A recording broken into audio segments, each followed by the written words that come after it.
தேவப்படிகளை இன்றைக்கும் இயேசு வாழ்கிறார் ஜோவில் வருகிற தீர்க்க தரிசன நிகழ்ச்சியை பார்ப்பது காத்திருப்பீங்க. என்ன பார்த்து நீங்கள் என்னையும் தீர்க்க சொல்கிறீங்க? நீங்கள் யாருக்கு தீர்க்க தரிசனம் சொல்கிறீங்க? தீர்க்க தரிசனம் என்பது என்ன அப்படின்னு ஒரு கேள்வி நீங்கள் கேட்பீங்கன்னா, எங்கள் இயேசு வாழ்கிறார் ஊழியம் ஒரு தீர்க்க தரிசன ஊழியம். மக்களே, இந்த தீர்க்க தரிசன ஊழியம் என்பதை காண வேணும்னா நீங்கள் சபைக்குள்ளே வரணும். ஏன்னா உங்களுக்கு திட்டம் பெற்று பேசுகிற வார்த்தை அல்ல. இப்போவும் இந்த செய்தி வழியாக இது லைவ் செட்டிங்கின்னு தான் போட்டிருப்பாங்க பிள்ளைங்க. இதை எதையும் கூட்டி குறைச்சி நல்ல பேச்சு கெட்ட பேச்சு அப்படின்னு தொடங்கி போடுறது கிடையாது. பேசுகிறது தான் அப்படியே செட் பண்ணி அப்படியே போட்டுருவாங்க. ஆமீன். அது சபையில் பிரசங்கம் பண்ணுறது இன்னொருத்த பிரசங்கம் பண்ணுறதே இல்லை. ஆண்டவர் ஒரு வசனத்தை வச்சு கற்று என்ன பேசினாரா பேசுகிறத கொடுத்துருவோம். அந்த வசனத்தை நீங்கள் கேட்க முடியும். ஆமீன். எல்லாரும் வெட்டி நாலு அங்கேருந்து எடுத்து இங்கேருந்து எடுத்து ஒட்டி சேர்த்து கொடுக்குற கோர்வையாக கொடுக்குற வசனம் இல்லை. ஆமீன். சோத்து மத்தியில் தனியாக உட்காந்து ஆண்டோடு செபித்து பேசி அனுப்புகிற வார்த்தை தான் இந்த வார்த்தை. அதாவது தீர்க்கதரிசனம் என்பது கற்றுக் கொடுப்பது வேறு, கற்றத்தில் பெற்றுக் கொடுப்பது வேறு. கற்றுக் கொடுப்பது என்பது எழுதி வாசித்து படித்து அது திருப்தியாக எப்படி அமைக்கலாம், எப்படி பேசலாம் ஒரு கோர்வையாக உண்டு பண்ணி கொடுப்பது கற்றுக் கொடுப்பது. பெற்றுக் கொடுப்பது என்றால் ஒரு வசனத்தை எடுத்து வைத்து கொண்டு ஆண்டவர் என்ன பேச திட்டம் கொண்டாரோ அந்த வசனத்தை வார்த்தைகளை கர்த்தர் வாயில் புறப்பட பண்ணி அதுக்கு ஒவ்வொக்கூடிய சாட்சிகளை அந்த நேரத்தில் வெளிப்படுத்தி பேச பண்ணுவது தான் தீர்க்க தரிசன வார்த்தை சத்தம். இது ரெண்டுக்கும் ரெண்டு செய்திக்கும் வித்தியாசத்தை நீங்கள் காணும். சிலப்ப பார்த்தீங்கன்னா உங்கள் ஊழியக்காரன் தீ போல நிற்பான். சிலப்ப பார்த்தீங்கன்னா உறங்கிக்கிட்டு இருப்பான். சிலப்போ மகிமையாக இருப்பான், வலிமையாக இருப்பான், சிச்சிக்கிட்டு பேசுவான். இது கர்த்தருடைய நடத்துதல். சிலருக்கு பிடிக்கும், சிலருக்கு பிடிக்காது. சிலருக்கு கோபமாக பேசினா அண்ணனாக பேசினா பிடிக்கும். சிலருக்கு அண்ணனாக பேசினாலாம் பிடிக்காது. சிலருக்கு ஏந்த மனுஷன் நாய் கட்டுற மாதிரி கட்டுறான்னு பார்த்துட்டு போயிடுவாங்க. டப்புனு சேலம் மாற்றிட்டு போயிடுவாங்க. ஆனால் எப்படி ஆனாலும் தீர்க்க தரிசன சத்தம் என்பது கர்த்தர் திட்டமிட்டபடி கொடுக்குற வார்த்தை. அப்போ கருதினால் நம்ம பார்த்து இந்த வசனங்களை வார்த்தைகளை கேட்க நீங்கள் ஒப்புக்கிடுங்க. அது நம்ம பார்த்தோம். ஒரு மனுஷன் விழுந்து போக காரணம் நிறைய நாங்கள் வகையில் கேட்டோம். 15ஆவதாக எப்படி நீ விழுந்தாலும் தூக்கி விடுவர் கர்த்தர் என்ற சங்கீதம் 145:14 பார்த்தோம். அடுத்ததாக எப்படி கர்த்தர் விழுகிற யாவரையும் தாங்கி வழக்கடிக்கப்பட்ட யாவரையும் தூக்கி விடுறதை பண்ணி பார்த்து முடித்தோம்.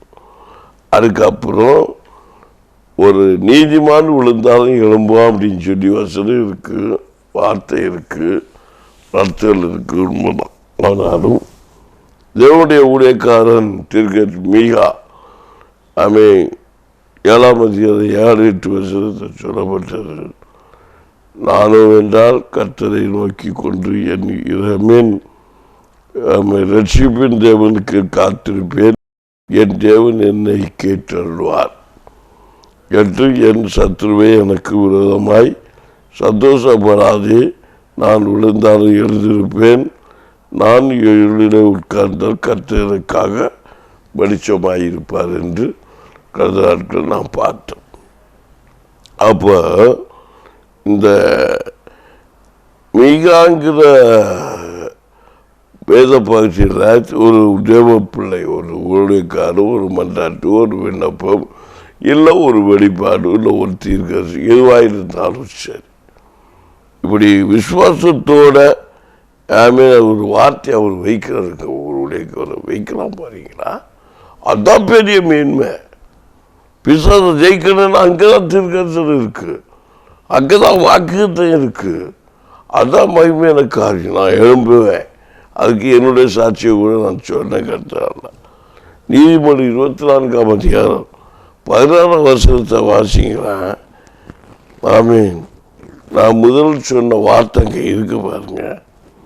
நீதிமான் 7 தரம் இருந்தாலும் எழும்புவான், துன்மார்க்கனோ தீங்கிலே இடர்ந்து கிடப்பார்கள். அவன் இடர் நடத்துல எழுப்ப மாட்டான்.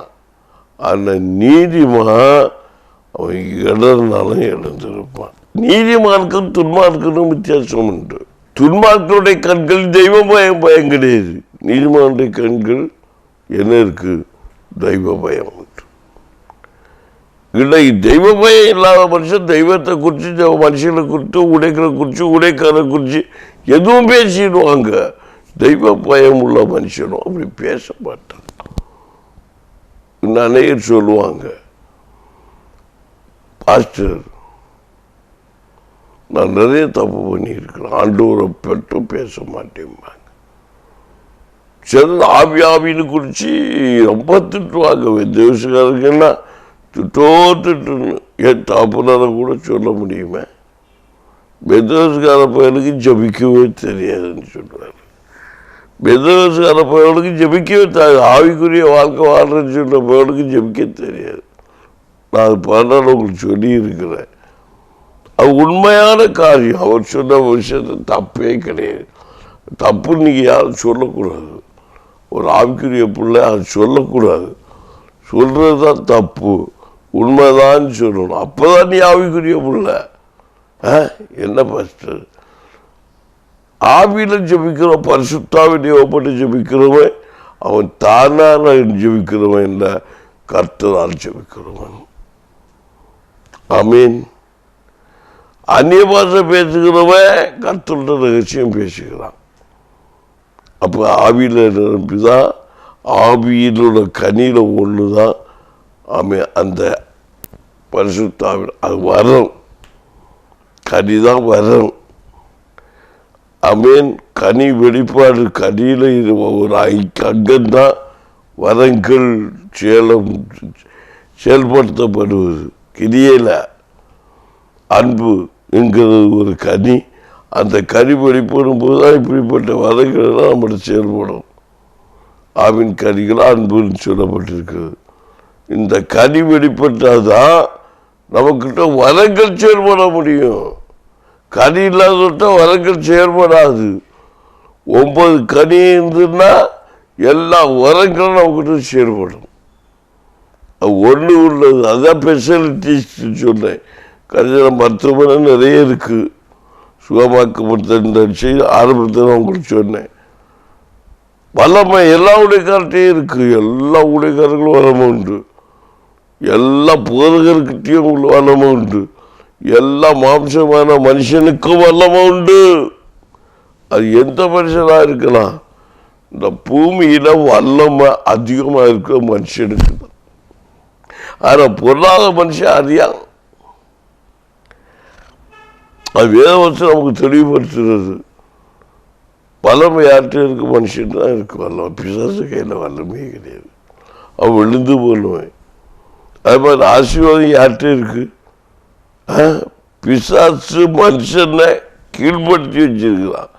அந்த பிசாசை நீ கீழ்படுத்தினா ஆசீர்வாதம் உனக்கு. நீ வேத வசனம் நமக்கு முதலாவதுடைய ராஜ்யத்தை நீதி தேடுகிற எல்லாம் உங்களுக்கு கூட. அப்போ தேவனுடைய ராஜ்யத்துக்குள்ளே நம்ம தேடும்போது இந்த உலகத்தின் நன்மை ஆசீர்வாதம் நமக்கு சும்மா கிடைக்கும். ஆமீன். சாதபஞ்சானி பலிகளை செலுத்தினான். அவன் வேற ஒன்றும் கேட்கல. ஆண்டவரை மகிமைப்படுத்தினான். அவனுக்கு ஒன்றாக்க இருந்துச்சு ஒரு ஆசீர்வாதம். என்ன ஆசீர்வாதம் இருந்துச்சு? அவனுக்கு உலகத்தில் ராஜ்யபாரத்தை கொடுத்தாங்க. அரசு நீ ஆண்டு கொள்ளன்று. அவங்க ஒன்று ஆண்டவரை மகிமைப்படுத்தினான். அவங்க ஒன்றும் செய்யலை. ஆளவே போகலை. அங்கேதான் விஷயம் இருக்கு. அவன் ஆளவே போகலையா? அவன் உடனே நம்ம என்ன நினைச்சிருவோம்? எல்லாம் வா, எல்லாம் அந்த எதிர்கட்சியில் உள்ளது எல்லாம் பேரையிடு அவன் எல்லாம் செய்த தப்பையும் காட்டு அவனை தூக்கி உள்ள போட்டு நான் பெரியவன் காட்டுவோம், அவனை குற்றப்படுத்த போயிருப்பான். ஆனால் இந்த சாலமன் ஞானி என்ன பண்ணி இருக்கிறாரு?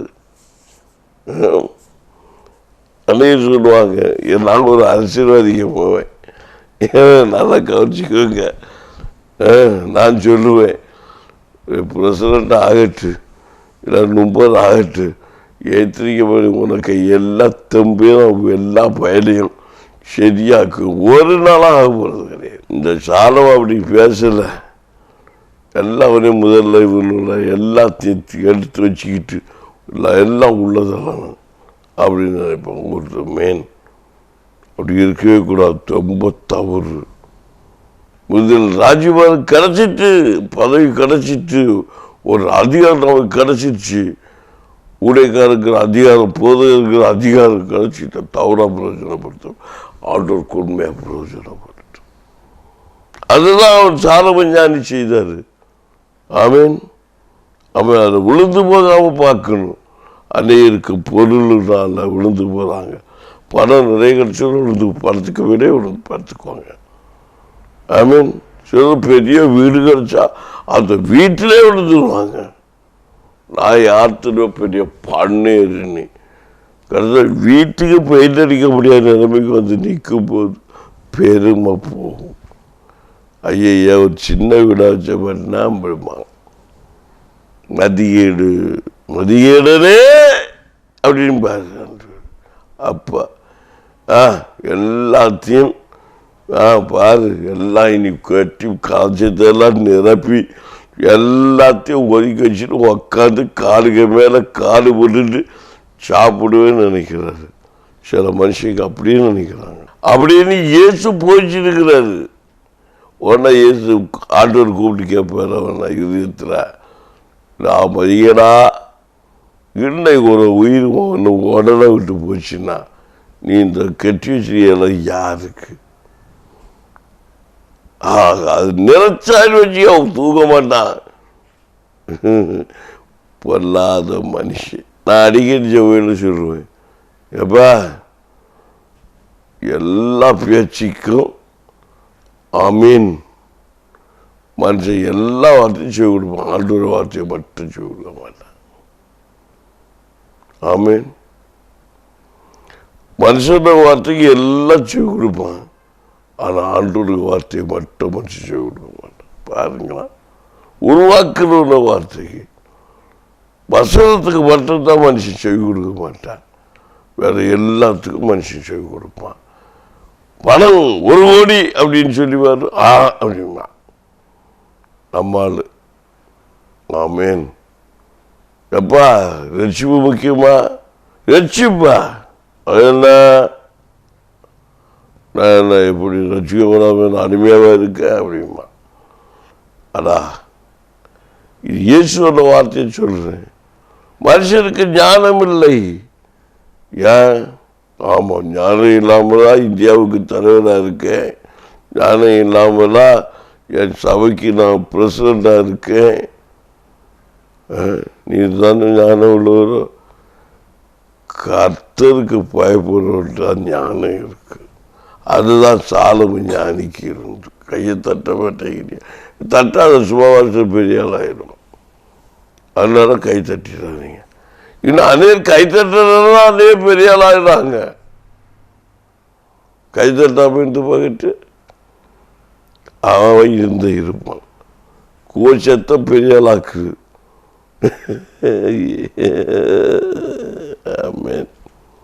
அது கூக்குரல் சத்தம் பெரிய ஆளாக்குகிறது. ஆனால் கர்த்தருடைய சத்தமோ ரட்சிப்பை கொடுக்கிறது. கைகளை தட்டி நம்ம. அப்போ இந்த வார்த்தையின்படி நீதிமான் விழுந்தாரங்க எழும்புவான். அப்போ இயேசு சொன்னாரு ஒரு மனுஷனை பார்த்து, ஆமீன், அல்லேலூயா. சாலமன் ஞானி, அவருக்கு வரக்கட்டு கிடைச்சாச்சு, பதவி கிடைச்சாச்சு, பட்டை கிடைச்சாச்சு, பேரு கிடைச்சா, புகழ் எல்லாம் கிடைச்சாச்சு. உடனே இவர் பார்த்தாரு, பாரா இவ்வளோ பெரிய உலகம் எனக்கா? ஆண்டவரே, என்னால் எப்படி அப்பா இதை நடத்த முடியும்? தன்னை தாழ்த்தி கர்த்தருக்கு ஒப்பு கொடுத்து 1000 பலிகளை செலுத்தினான். ஆண்டவருக்கு இறங்கி வந்தார். சாலமா நீ என்ன அநியாயம் பண்ணிட்டு இருக்கா, உனக்கு தானே கொடுத்துட்டே இல்லைப்பா, நீ வச்சுக்க. நீ ஐயா நீ தந்தீர் ஐயா, உண்மைதான் ஐயா, இதை நடத்தக்கூடிய நன்மையை தாரும் ஐயா, ஞானத்தை தாரும் ஐயான்னா அவன் பயந்துட்டான். அவ்வளோ பெரிய நாடு எனக்கா, நான் இந்த ஒரு அழகான ஒரு மனுஷனாக இருக்கேன், இந்த ஒரு மனுஷன் என்னை கொண்டு இத்தனை 1000 ஜனங்களை எப்படி நீதியாக நடத்த முடியும்? நீதி நட தவறினால் ஆண்டவருக்கு பிரியமுள்ளவன் அல்லவே, ராஜ்ய பார்த்து இழக்க வேண்டிய சூழ்நிலை வந்து விடுமே என்கிற கர்த்தரை பற்றின பயம் அவருக்குள்ள வந்தவரை பண்ணினாரே. கர்த்தரால் அவன் ஆசீர்வதிக்கப்பட்டவன் ஆனபடினாலே அவன் ஆண்டவருக்கு நன்றி பலி செலுத்தினால கர்த்தர் இறங்கி வந்தார். அவனிடத்தில் கேட்டார், மகனே நான் உனக்கு என்ன செய்ய வேண்டும்? அவன் சொன்னான், ஆண்டவரே எனக்கு ஞானத்தை தார். ஆஹா, இன்னும் மகிமையான ஒழிப்பாரு கேட்டுக்கிட்டான் பாரு. ஞானத்தை கேட்டான். எனக்கு பணத்தை தாரும், பொண்ணை தாரும், பொருளை தாரும், படிப்பை தாரும், ஒண்ணுங்க ஞானத்தை கேட்டான். படிப்பு ஞானம் தராது. எம்ஏ எம்பிஏ எம்பிஎல்ஏ எம்பிடி கழிச்சிடு, எப்படி கழிச்சிடு, எப்படி கழிச்சிடு, எப்படி கழிச்சிடு அப்படியெல்லாம் பெற்றாலும் உனக்கு ஞானம் வராது. கர்த்தருக்கு பயப்படுற பயம் எப்போ இருக்கோ அப்போது நீ ஞானத்தை பெற்றுக்கொள்ள முடியும். ஒரு படிப்பு அதிகாரத்தை கொடுக்கலாம், ஒரு பெரிய ஒரு பட்டத்தை கொடுக்கலாம், ஆனால் ஞானத்தோட நடக்கணும். அந்த படிப்புக்கு பிரயோஜனப்படணும், ஞானம் வேணும், செய்ய முடியாது. உடனே கர்த்தர் அவர் சாலமோனை பார்த்தாரு. எல்லாம் சாலமா ஒரு ஞானத்தை கேட்டான். ஐய, இந்த ஞானம் ஒழுங்காக செய்யப்படணுன்னா அங்கே என்ன வேணும்? சொல்லுங்க பார்க்கலாம். அவனுக்கு என்ன வேணும்? ஐஸ்வர்யம் வேணும், ஆசீர்வாதம் வேணும், உலகத்து நன்மை வேணும். ஆண்டவருக்கு தெரியும். அவனுக்குள்ள மதி மயங்கி விடாதபடிக்கு, அவன் விழுந்து போகாதபடிக்கு, தூக்கம் அவனை வராதபடிக்கு, சோறு அவனுக்குள்ள வராதபடி இருக்கணும். அவனுக்குள்ள எப்போது என்ன இருக்கணும்? ஞானம் முழுங்கி போகாம இருக்கணும்னா அறிவு மயங்கி போயிருக்கு. அவங்களுக்குள்ள செழிப்பு வேணும். அதான் ஐஸ்வர்யத்தில் இருக்கிறது. அதான் முழுமை. 1 இலவசம், ஒன்றை கேட்டு 2 பெற்றுக்கிட்டா. அண்ணால் கேட்டால் ஒன்று கர்த்தர் கொடுத்தார். அந்த ஒன்றை எங்க கொடுத்தா? ஆண்டவர் கொடுத்தா. அவளுக்கு பொறுப்பை சாலமோன் எங்க கொடுத்தாரு? பதவியை ஆண்டவரே மக்கள் ஆண்டவர்கிட்ட கொடுத்தாரு. நடத்துக்கிற அதிகாரத்தை கர்த்தர், ஞானத்தை கர்த்தர் இவருக்கு இலவசமாக கொடுத்தார். மகிமையான ராஜ்யத்தை நடத்தும்படி கர்த்தர் ஞானத்தை போயிட்டு கொடுத்தார். இங்கதான் ஆசீர்வாதம் இருக்கு. இந்த ஞானம் ஒடுங்கிடாம காக்கணும்னா ஐஸ்வர்யம் வேணும். இதான் சத்தியம். அப்போ உனக்கு நீ கவலைப்படாம ஆசீர்வாதமா நீ வாழணும்னா நீ முதலாவது ஒரு ராஜ்யத்தை நீதி தேடு, எல்லாம் உனக்கு கூட என்ன நேயர்களே, வசனத்தை வார்த்தையை கேட்டீங்களா? அப்போ அவன் நீதிமான் விழுந்தாலும் எழுந்திருப்பான். நீங்க எழுந்திருப்பீங்களா? இல்லை எழுந்திருக்க போறீங்க? இப்போது ஒரு உறுதிப்பாடு உண்டாகணும். அல்லேலூயா, அல்லேலூயா. நீங்க நினைக்கலாம், நான் விடுத்துட்டு போய் நீ வாழ்க்கை முடிச்சுப்பாய், நீ என்ன வயசு 80, பயப்படாத.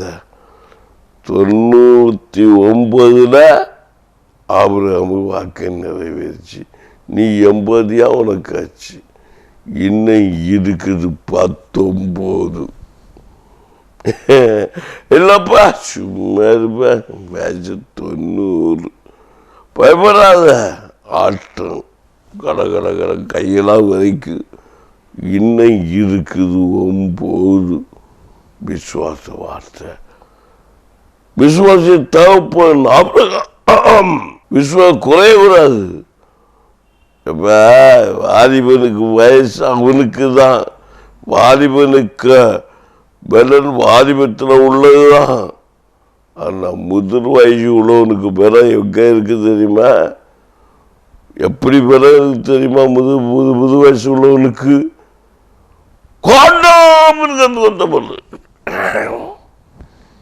என்னப்பா, கை விடுக்குது, காலு கடுக்கெடுக்குது, காண்டாம இருக்கிறதுக்கு ஒருத்த பலன். அந்த பலம் என்னன்னு தெரியுமா மக்களே?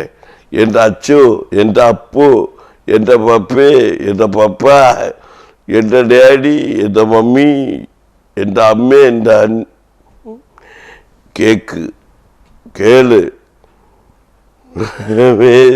அல்லேலூயா, அல்லேலூயா. அதாங்க அனுபவம். அது கொண்டாமல் இருக்கிறது பலன். ஆமேன். இதெல்லாம் சாட்சி சொல்ல நிறைய காரியம் சொல்லிக்கிட்டே போவேன். ஆமேன். அது யாரும் மதிக்கிற மாட்டான். மதிக்கிறவனும் வளம் பெறுவான். முது வயதை காட்டாமல் இருக்கிறது பலன் முதிர் வயது உள்ள தகப்பனுக்கு உண்டு. அந்த காட்டாமல் இருக்கிறதுக்கு ஒருத்த பலத்தை தான் கர்த்தர் ஆபிரகாமுக்கும் சாராளுக்கும் கொடுத்தார். 99 வயது ஆபிரகாம் ஆய்ந்தவன் ஆபிரகாமானான், சாரா வயதவன் சாரானான். குழந்தையை பெற்றெடுத்தாங்க. கறக்கு மன்னரை போல அவருடைய சந்தது பெறுகிறது என்று வேதம் சாட்சி போகிறது. அப்போ நீ 90 வயசாகி போச்சு, என் வாழ்க்கை போச்சு போகலை, ஒரு வாட்சி. ஏன்னா உனக்கு அனுபவம் சாட்சி. உன்னை 90 வயசு வாழ்ந்தியே, அது மகிமையான ஒரு ஆட்சி. அந்த ஆட்சியை நினைச்சாட்சினா நீதான் மகுடம் சூடும் தலைவன். உனக்கு தான் இருக்கு. காண்டாமல் இருக்கிறதுக்கு ஒத்த பலன். தகப்பனை தாயை கனப்படுத்துவன் கனமடைவான் என்று வேதம் சொல்லி இருக்கிறது. தாயின் தகப்பன் முது வயதிலே பெற்றோர்கள் தன் பிள்ளைகளுக்கு கிரீடம், ராஜமகுடம் கனப்படுத்துகிற பிள்ளைகளுக்கு என்று வேதம் சொல்லு. என்னை கேட்ட தெய்வ பிள்ளைகளே, அப்போ நீ நீதிமான். விழுந்தாலும் எழுந்திருப்பான். ஒரு காலம் எனது வயது சென்றது, வயது முயன்ற போனது என்று நீ சொல்லிக்கொண்டு இருக்க வேண்டாம். நீ தெய்வ புறக்குள்ள எழுந்திருக்க பண்ணுவேன் என்று காட்டு வாக்குதான் செய்கிறார். சோர்ந்து வாலிபன் எழுதி விடுவான். நீ சோர்ந்து போகாத. இயேசு முன்னோடு உண்டு. வியாதி நீ கவலைப்படுறதுனால, நீ துக்கப்படுறதுனால ஒரு சட்டத்தை ஒரு மனத்தை கூட்ட முடியாது. கவலையை விட்டுவிடு, சந்தோஷமாய் வேத வசனம் சொல்லுகிறது. உன் துக்கம் சந்தோஷமாய் மாறும். இப்போ கண்ணீரோடு இந்த வார்த்தை கேட்டுக்கொண்டிருக்கலாம். கம்பீரத்தோடு அறுக்கிற அறுவடை நேரம் இதோ வருகிறது. கண்ணை மூடி என்னோடு ஜெபிக்கிறியா? நேரத்தை கர்த்தர் உனக்கு ஆயத்தமாக்கி கொடுக்கிறார். சங்கீதக்காரன் சாலமன் சொன்னது போல, நீதிமொழியில் சாலமன் சொன்னது போல, பிரசங்கியில் சாலமன் ஞானி சொன்னது போல, கர்த்தரை மகிமை உண்மையில் உதித்தது என்று சொன்ன வார்த்தை வசனத்தின்படி சாலமன் ஞானிக்கு எப்படி கர்த்தருடைய மகிமை உண்மையில் உதித்ததோ அதே போல உண்மையில் என்மேல் உதிக்கத்தக்கதாக கண்ணோடு கர்த்தருடைய பாதத்தில் விழுந்த நம்மை தூக்கி எழுப்பி நிறுத்தி தேசத்து ஒளிவொழுக்கா நிறுத்தும்போது ஜெபிப்போமா? ஜெபிப்போம். நன்றி பரலோக தகப்பனே, நீர் கொடுத்த வார்த்தைக்காய் நன்றி, நீர் கொடுத்த வசனத்துக்காய் நன்றி. கண்ணீரோடு விதைக்கிற கம்பீரத்தோடு அனுப்பான்னு சொன்னீங்களே, அதுவரைக்கும் நான் கண்ணீரோடு உயர்த்தி கொண்டு இருக்கிறோம். ஒரு கம்பீர அறுவடை இன்றைக்கு கிடைக்கட்டும். நாங்கள் இப்போது கண்ணீரோடு அழுது கொண்டு ஜெபிக்கிறோம். அற்புதம் நடப்பதாக, விடுதலை உண்டாவதாக. இயேசுவின் நாமத்தில் விதவித பாவத்தில் நாங்கள் வாழ்ந்தாலும், விதவிதமான மனுஷனை எதிர்கொண்டாலும், எல்லாவற்றிலும் பாதுகாப்பாய் நடத்தி வருகிறது பரலோக தகப்பனுடைய மகிமையான வல்லமை இப்போது நாங்கள் ஜெபித்து கொண்டு இருக்கும்போது பரலோகத்தில் இறங்கி ஒரு பெரிய விடுதலையை, ஒரு பெரிய சமாதானத்தை, ஒரு பெரிய சந்தோஷத்தை நீர் பெற்றுக்கொள்ளும் பணிக்காக அப்ப இறக்கம் செய்வீராக. இயேசுவின் நாமத்தில் நான் ஒப்புக்கொடுக்கிறேன். இப்போதே வல்லமை இறக்கி வரட்டும் தகப்பனே. இயேசுவே எங்களுக்கு இறங்கும். இயேசுவே எங்களுக்கு இறங்கும். இயேசுவே நீர் எங்களுக்கு இறங்கும். பரிசுத்த ஆவியானவரே, பரலோக தகப்பனே, நீர் எங்களுக்கு இறங்கும் ஐயா, எங்களுக்கு இறங்கும் ஐயா. இயேசுவின் நாமத்தில்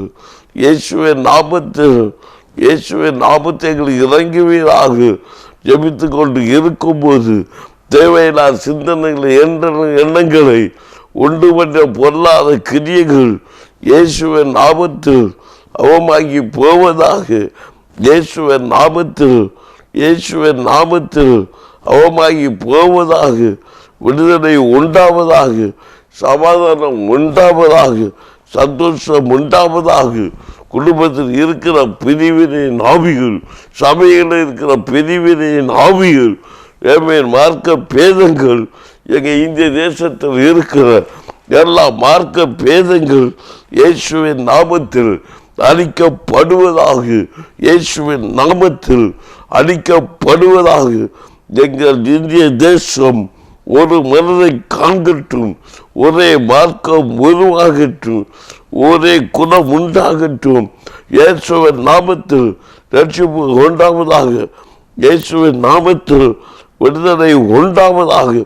கர்த்தருடைய மகிமை, கர்த்தருடைய வல்லமை வெளிப்படும்படிக்கு கர்த்தருடைய கிருபை எங்கள் சாமி பிள்ளைகளை, இந்த நிகழ்ச்சியை காண்கிற பிள்ளைகளை சூழ்ந்து கொண்டு நடத்தும்படிக்கு கர்த்தருக்குரிய இயேசுவின் நாமத்தில் நல்ல பிதாவே, ஆமேன், ஆமேன். என்ன தேவைப்படுகிறது? இன்றைக்கும் இந்த நிகழ்ச்சியை பார்த்து கொண்டு இருப்பீங்க. நாளைக்கும் தேவசனம் மூலமாக ஆமேன் பார்ப்போம். கர்த்தர் பெரிய காரியங்களை செய்வதாக. ஆமேன்.